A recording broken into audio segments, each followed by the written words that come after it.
chaleureux coup de cœur car nous avons l'immense plaisir que d'accueillir un musicien de chœur, acteur, réalisateur originaire de la Tunisie. Son nom, me demandez-vous, Ali Sabri Belaïd. Bonsoir Ali. Bonsoir. Je dois vous remercier pour cette invitation. Je suis très heureux d'être ici en Belgique pour la deuxième fois, et surtout à Radio Arabelle. Un grand merci à Virginie Baya et aussi à toi, Jamal. Aussi Biastre. Mais en tout cas, merci d'être là. Et puis sans Virginie... Et Ahmed aussi. Ahmed, notre grand ami Ahmed, que nous saluons chaleureusement. Sans Virginie, effectivement, on n'aurait pas eu ce moment de rencontre et de partage. Merci Virginie pour cette belle découverte. À Cannes, au mois de mai. Oui, c'était Festival de Cannes l'année dernière. On a vraiment... C'était une très belle rencontre. En fait, elle a eu déjà toutes les informations par rapport à mes futurs projets. Et maintenant, je suis au niveau de la concrétisation de quelques projets.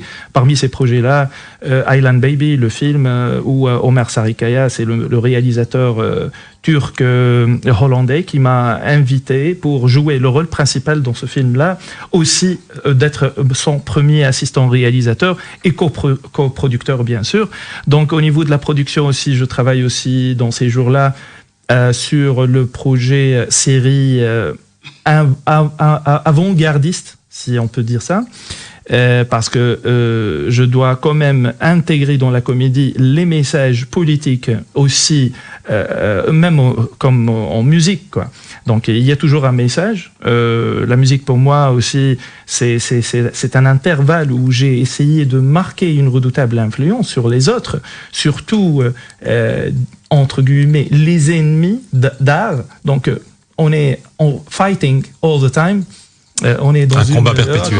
Virginie a quelques questions. Non, je sais que dans Island Baby, tu joues le papa justement du petit garçon. Garçon, oui. Et comment tu as ressenti ce rôle? Comment tu as... D'ailleurs, peut-être recontextualisons les choses. On parle bien de l'enfant, le corps de cet enfant qui a été retrouvé sur les plages de Bodrum, c'est bien cela. Oui, voilà. Et c'est un enfant originaire de la Syrie, si je ne m'abuse. Oui. Et donc, ça a évidemment ému la communauté internationale. On était en 2015. Oui.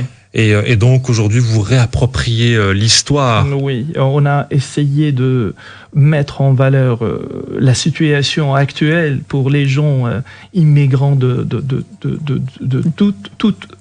tout pays où il y a des guerres. Et le message, c'est un message direct pour les gens qui ont le pouvoir de l'argent, les gens qui font le business des armes. Et c'est ça, c'est un peu ça, c'est ça l'image. C'est métaphorique, mais mais c'est réel. Donc, en tout cas, ce qui est réel aussi, c'est que la photographie de l'enfant gisant sur le ventre avait provoqué une très vive émotion en Europe et poussé l'Union européenne à ouvrir pour un temps ses frontières aux réfugiés syriens.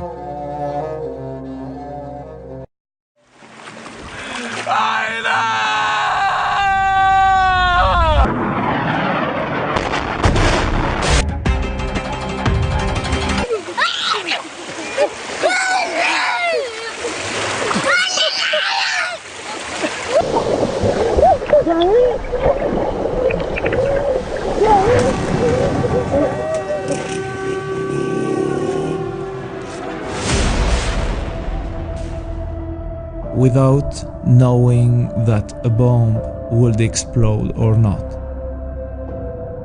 The only thing around us was a war and death.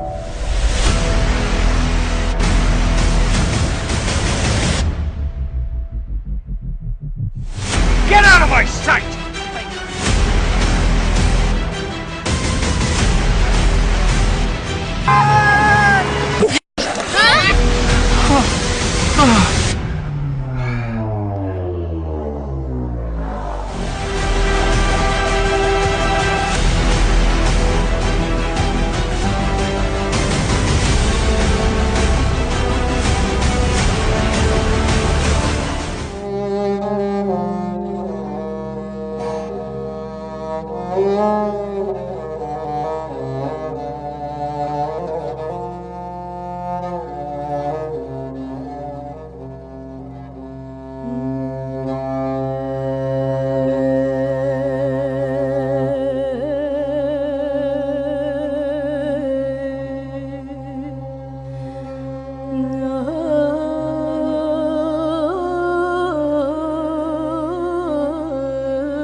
bebeği dünya çok çabuk unuttu.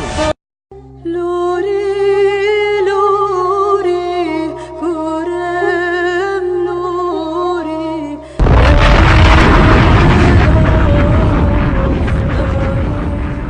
Oui, justement, alors comment as-tu ressenti le rôle, voilà, Le rôle, c'est de jouer un papa Oui, Virginie, c'est un peu délicat parce que un peu délicat pour le rôle, mais surtout que j'ai travaillé il y a longtemps dans le domaine de cinéma parce que j'ai commencé à l'âge de 20 ans, depuis mon jeune âge en fait, oui. Au niveau de l'image. Même mon doctorat maintenant, c'est sur l'image ou le passage à risque de théâtre au cinéma à travers l'image. Qu'est-ce que une image, qu'est-ce que l'esthétique de l'image, comment on change toute une écriture en passant du théâtre au cinéma, de la pièce au film. Donc je travaille toujours sur l'image.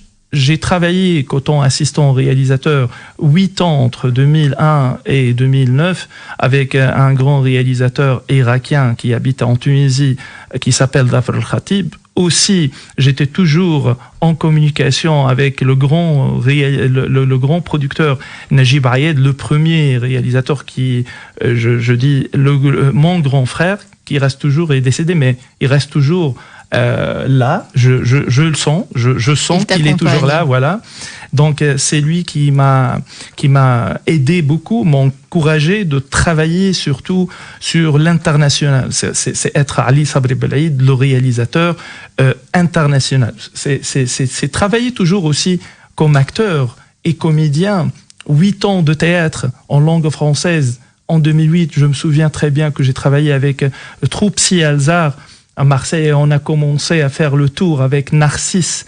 J'ai joué le rôle de Narcisse, mais Britannicus de Racine avec une autre version contemporaine où il y a vraiment la recherche dans le théâtre sur scène. C'est aussi ce côté omniprésence de l'acteur ou du comédien. Tout ça, si on dit un bon réalisateur, on doit dire c'est que il est le meilleur acteur, parce que un réalisateur, il doit vraiment diriger les acteurs et aussi diriger le staff technique aussi. Donc ça, c'est très important. C'est pour cela que j'ai travaillé beaucoup derrière la caméra et aussi devant la caméra. Donc c'est un peu ça l'histoire de comment petit à petit voilà. Donc pour travailler un rôle un peu complexe, oui, c'est pas évident. Il faut vraiment un background. Oui, complètement, oui.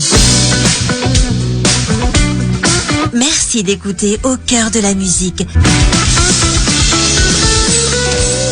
En tout cas, mon cher Ali, l'année 2020 s'annonce riche. On vient de citer le projet Aylan Baby. D'ailleurs, juste une petite question concernant la polémique au sujet de la famille du petit Aylan Kurdi, qui ont été, semble-t-il, choqués par la réalisation de ce projet sans leur consentement. Oui, c'était au mois de juin-juillet, lorsqu'on a commencé le tournage au Bodrum. On a fait une conférence de presse, une grande conférence, et on a expliqué qu'on est en communication avec le père. On a eu l'accord du père. Qui est en Irak. En Irak, oui, Abdullah. Et sa sœur, il n'a aucune relation avec sa sœur. Sa sœur, elle habite au Canada. Elle a utilisé... C'est un mauvais buzz. Ah oui, juste voilà. Donc, on a vérifié avec les médias, on a expliqué, ils ont eu toutes les informations par rapport à ça. On a l'accord du père. Et en plus, c'est pas le film, c'est pas Aylan.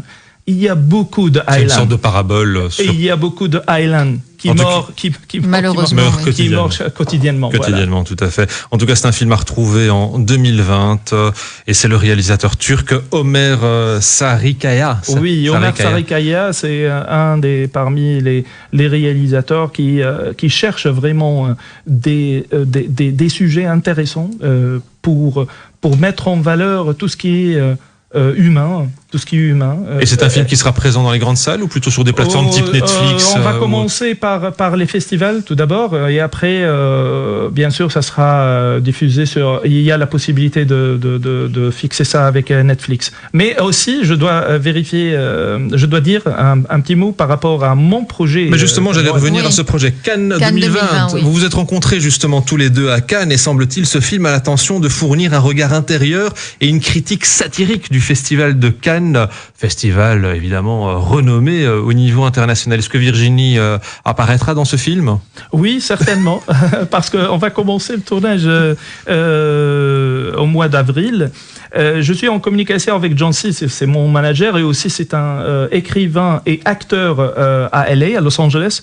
Il est en train de travailler sur le projet. On a peut-être une visite prochainement à l'Équateur, parce qu'on a trouvé un producteur qui va travailler avec nous. Il y a une négociation aussi avec Antonio Banderas pour ce film-là, pour être un acteur avec nous, et parce qu'il y a Christina Dolbeck avec nous, il y a John C. Lapp et aussi Jérémy Galland. Belle pointure. Donc voilà, c'était une rencontre pour un petit breakfast à 7h du mat au Majestic et à Cannes. Et j'ai proposé le sujet, ils l'ont accepté directement parce que c'est un peu original l'idée du film. Et alors, étant donné que c'est un regard intérieur et satirique du festival, comme ça à chaud, si vous deviez décrire le festival de Cannes, pas ce qu'on voit tous les jours à la télé, mais je veux dire les coulisses pour quelqu'un qui débarquerait d'une autre planète, que diriez-vous? Voilà, donc moi j'ai un vécu de 4 ans successifs pour assister au festival de Cannes. Il y a un truc dégradant au niveau de l'organisation, aussi au niveau de la sélection des films, et aussi les gens qui viennent chaque année pour le Festival de Cannes. Pourquoi? Donc moi j'ai posé la question, j'étais en communication et Virginie, on a vraiment fait beaucoup des rencontres à Cannes, mais je vois toujours qu'il y a quelque chose qui cloche par rapport à ces rencontres-là. Donc il y a ce côté mystérieux du festival, et c'est pour cela que je travaille sur ce scénario-là, le scénario écrit, partie moi-même, et une partie de Jean C. Lapp. Ma chère Virginie, toi qui as participé au Festival de Cannes, peut-être un mot. Je dirais c'est une belle comédie humaine, mais il y a des rencontres magnifiques. La Commedia dell'arte aussi. Voilà. Mais en tout cas, on va terminer l'émission avec un live de notre ami Ali Sabri Belaïd. Peut-être tu avais une question, ma chère Béas? Non, j'allais lancer le live, c'est parfait. Écoutez-nous, on va improviser quelque chose. Ali Sabri Belaïd, juste la genèse de la chanson que vous nous présentez en guise de clap final. Une chanson, avant de lancer la chanson, juste un petit mot, parce qu'il y a des gens qui sont en train de nous écouter maintenant. Que nous saluons. Oui, bien sûr. En Tunisie, à Stockholm aussi. Salut la Tunisie. Finalement, le chaînon manquant entre Tunis et Stockholm, c'est Ali. Oui. Donc, une série prochainement pour le mois de Ramadan, une série de comédies. Je travaille sur ce projet-là. Qui sera diffusé en Tunisie. Ah oui, j'espère. On travaille et on va voir s'ils vont accepter ce projet, parce qu'il est trop méchant. D'accord. Et d'ailleurs, comment se porte la Tunisie? Ah oui. Comment va la Tunisie? La Tunisie, c'est toujours, si on dit qu'il y a des jeunes, des talentueux, des talents qui sont à l'extérieur de la Tunisie, qui portent le drapeau tunisien, ça c'est bon, c'est bien. En tout cas, on aime cette Tunisie qui gagne, cette Tunisie modèle, qui est un exemple notamment dans le monde arabe. Le titre de la chanson que vous nous proposez maintenant, c'est My Heart Waiting for You. Tout un programme, mes chers amis. Nous allons d'ailleurs juste un petit peu déborder pour cette noble cause. Live à suivre sur notre site web arabelle.fm. La musique, mes chers amis, est à vous.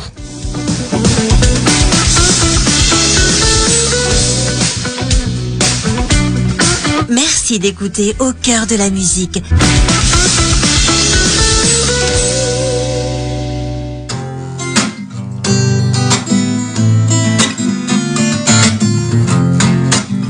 Au cœur de la musique, Jamal Fadil. أنا قلبي فيك يستنى لما انت تعود يتهنى ترجع انت تهنى ترجع انت تهنى لما يفوت عمره ويغني العطر في زهره لما يفوت عمره ويغني العطر في زهره يبيع الكون يبيع الكون يبيع الكون وينتظروا. Hey man, I'm talking about the heart I'm feeling. I've got nothing more to share, but my heart still gone to the love. قلبي فيك يستنى لما انت تعود يتهنى. انا قلبي فيك يستنى لما انت تعود يتهنى. ترجع انت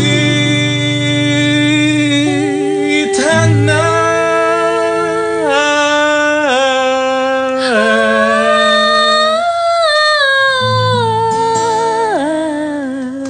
Bravo. Béa serait notre ami Ali Sabri Belaïd dans Cœur de la musique. Terrains inconnus. Merci d'écouter Au cœur de la musique. Finalement, c'est ça la force de la musique. Je termine toujours mes émissions et pour cause, c'est l'heure de terminer notre émission. La musique, finalement, on ne sait pas pourquoi cela nous touche. On ne sait pas exactement où est la magie, mais ce qui est sûr, c'est qu'on aura l'immense plaisir de vous retrouver dès ce mercredi pour un live. Je vous l'accorde, d'ici là, le monde aura changé, mais on vous le comptera sous le prisme de la musique. Merci très cher Béastre d'avoir été ce soir des nôtres. Merci à vous, merci à tous. Que de belles rencontres ce soir. Merci très cher Ali Sabri Belaïd. Merci à vous. Je suis vraiment heureux et j'espère que je vais retourner encore Ce une n'est fois. qu'un début, ce n'est qu'une première rencontre, Oui. ce n'est qu'une première rencontre. Certainement. Et dès qu'il y a de l'actualité, que tu sois à Tunis, à Stockholm, à Mogadiscio, Dans l'avion. tu nous contactes, Oui. tu passeras en live dans l'émission et on te suivra Merci, jour Jamal. après jour. Merci. Arrivederci mes chers amis. Arrivederci à tutti. À bientôt.